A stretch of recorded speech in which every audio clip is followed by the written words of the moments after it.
se trouve que j'ai une histoire un peu particulière parce que je viens du monde protestant et que je ne suis devenu catholique qu'à 21 ans lorsque j'étais étudiant.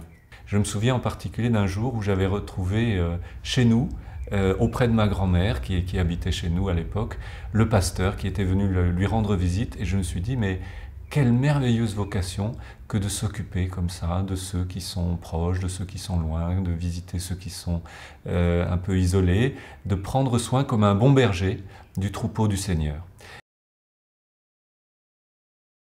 On m'a envoyé à Rome, donc au séminaire français de Rome, donc j'y ai passé 6 ans.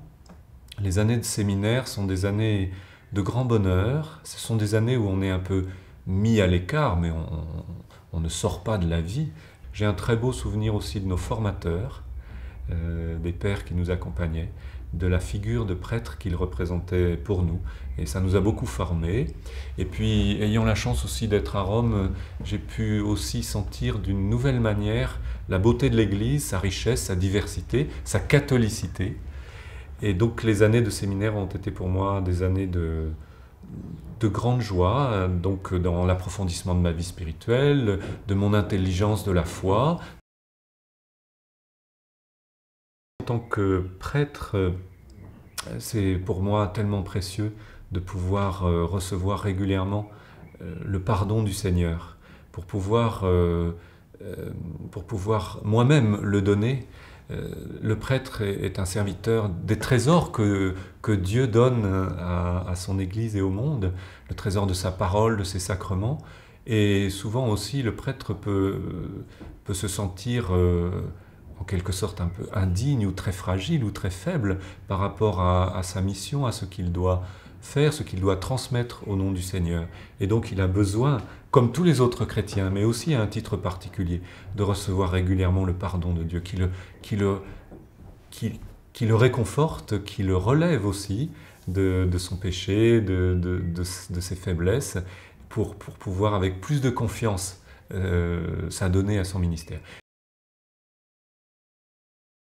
Comment, avec notre pauvre parole humaine, faire en sorte que la parole de Dieu puisse davantage toucher les intelligences et les cœurs et faire que les gens se rapprochent du Seigneur et soient soutenus dans leur vie chrétienne. C'est une exigence très grande. Mais en même temps, le Seigneur nous fait confiance. Et moi j'aime bien parler, d'abord et aussi j'aime bien rassembler la communauté autour de la parole de Dieu. Donc pour moi, c'est d'abord une grande joie que la prédication. C'est aussi l'occasion pour nous-mêmes, lorsque nous avons à prêcher, d'approfondir cette parole de Dieu, de nous en nourrir et de grandir avec elle. Donc c'est une joie, c'est une grâce, en même temps que c'est une charge, évidemment. Je dirais tout simplement, la prière, encore une fois, est le filigrane, le fil conducteur de ma journée, même si je ne suis pas toujours en prière, bien entendu, et même peut-être si je ne prie pas assez.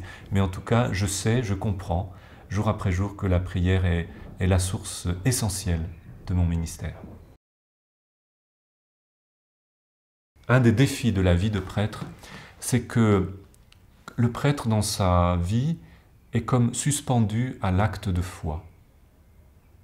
Si sa foi commence à s'effriter, eh bien tout le sens de sa vie commence aussi à être remis en cause. Et c'est peut-être une des difficultés aussi de la vie de prêtre. Le prêtre, si je puis dire, est aux premières loges dans son ministère pour voir vraiment les merveilles que Dieu fait dans la vie des hommes et dans le cœur des hommes.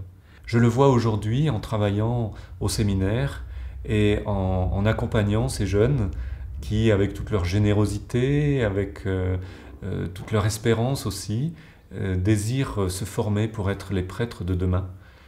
Et c'est la source de grande joie, de voir ce que Dieu a semé dans leur vie, de voir comment grandit aussi leur charité pastorale et leur désir de se donner